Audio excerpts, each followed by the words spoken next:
After you have trimmed up your brisket, the next step is going to be the dry brine. Dry brining is a way of introducing flavor into the brisket before you are ready to cook it. So the dry brine is typically with salt. You want to put either a rub or just salt all over your brisket, especially on the meat side. Let that sit in your refrigerator for 12, 14, 24 hours.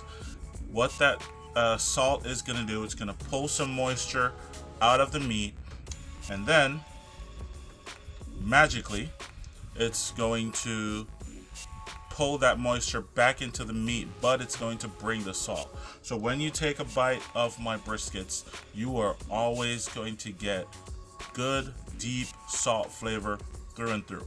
Today we're not going to use just the rub. We're not going to use just salt. Today we're going to use the entire rub. This is my homemade salt, pepper, garlic blend, and I'm going to put the blend right up here on the screen. So here we got our SPG blend. What I like to do is season the edges first. And no, we are not using a binder. That is not necessary at all.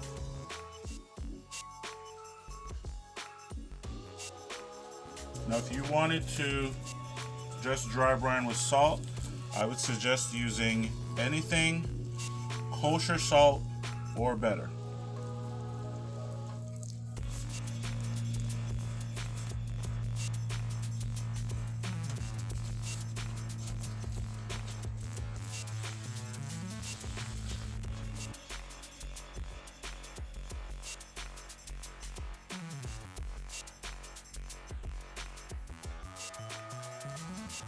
Just pat it in. Good to go.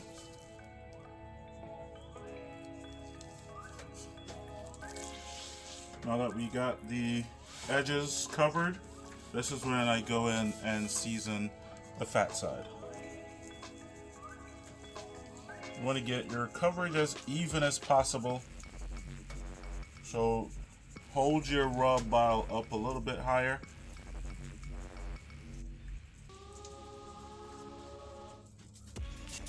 Salt, pepper, garlic. Kosher salt, coarse pepper, granulated garlic. Of course, salt and pepper is just fine.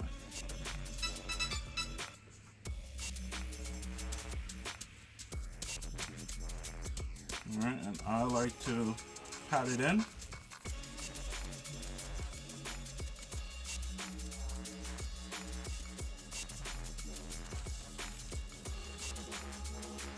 There you have it.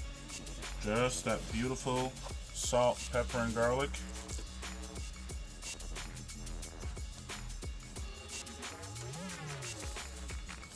And now we are ready to season the meat side.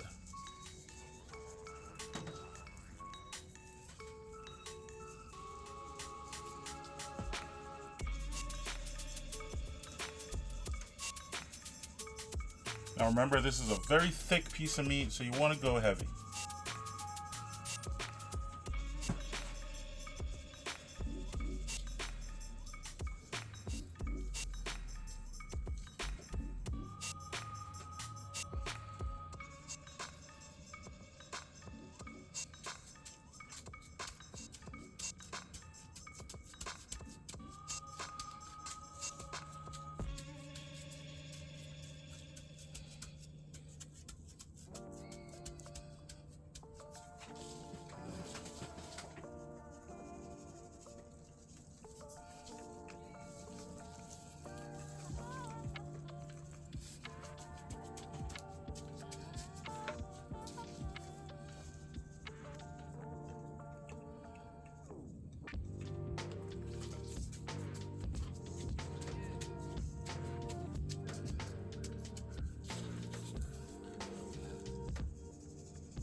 Now, some people prefer to rub the seasoning into the meat. I prefer to pat it in. And now our meat is done being seasoned. We are ready for the dry brining process. So what I like to do is stick this on a wire rack, put it in the refrigerator, and let it sit for about 12 hours. Overnight is fine. About 6 to 8 hours, I think, would be the minimum I'd like to do on a dry rub. So, depending on how much time you got. But this is gonna go into the refrigerator. We're gonna allow air to go underneath all around this brisket so that we give that meat enough time and opportunity to pull some of that salt flavor in so that we get a really delicious finished product. This brisket will stay in the refrigerator open to that cold, dry air for it to do its thing. So check out the next video in the series. We're going to show you how we smoke this brisket.